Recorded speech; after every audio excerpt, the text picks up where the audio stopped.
আসসালামু আলাইকুম এভরিওয়ান, কেমন আছেন? আশা করি ভালো আছেন। আমি আজকে তৈরি করে দেখাবো মিষ্টি কুমড়ার ভর্তা।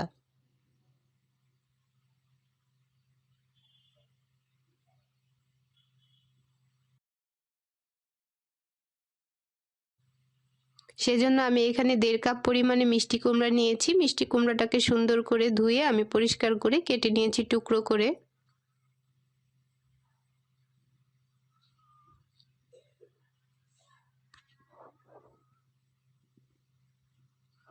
এখন এই মিষ্টি কুমড়াগুলোকে প্রথমে আমি সিদ্ধ করে নিব। সেজন্য এখানে আমি 2 কাপ পরিমাণে পানি দিয়েছি। পানির ভিতরে দিয়ে মিষ্টি কুমড়াকে 4-5 মিনিট আমি সিদ্ধ করে নিব।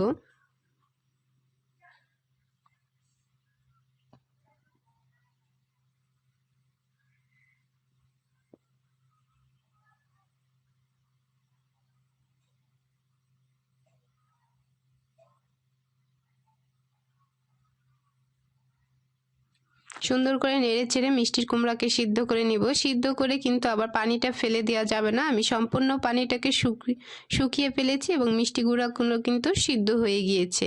একদম পানিটাকেও নেড়ে চেড়ে শুকিয়ে নিতে হবে, কোনো পানি রাখা যাবে না। দেখুন কত সুন্দরভাবে মিষ্টি কুমড়াগুলো কিন্তু আমার সিদ্ধ হয়ে গেছে। এমনিতেও মিষ্টি কুমড়া সিদ্ধ করতে কিন্তু বেশি সময়ের প্রয়োজন হয় না। এগুলোকে এখন আমি তুলে নিব, তুলে ঠান্ডা করে নিব।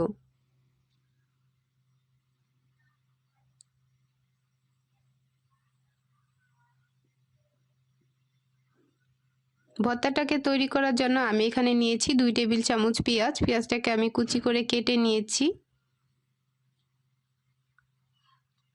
1 টেবিল চামচ শুকনো মরিচ ভেজে আমি গুঁড়ো করে নিয়েছি।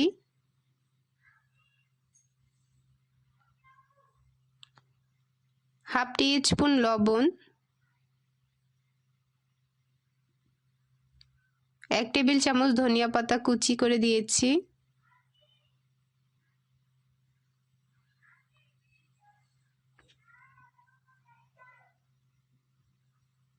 দুই টেবিল চামচ সরিষার তেল,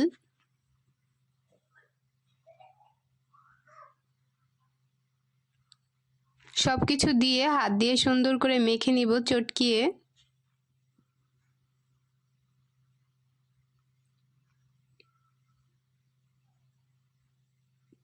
মাখা হয়ে গেছে। এখন আমি সিদ্ধ করে রাখা মিষ্টি কুমড়োগুলোকে দিয়ে দিব।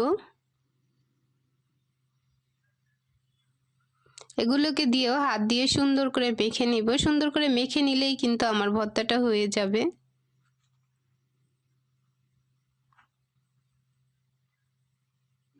দেখুন আমি খুব সুন্দর করে মিষ্টি কুমড়োগুলোকে মেখে নিয়েছি এবং এর মাঝে আমার ভর্তাটাও রেডি হয়ে গিয়েছে।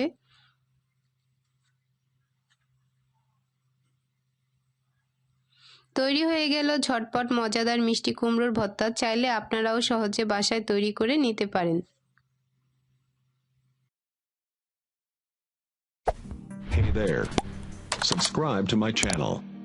And also press this bell icon.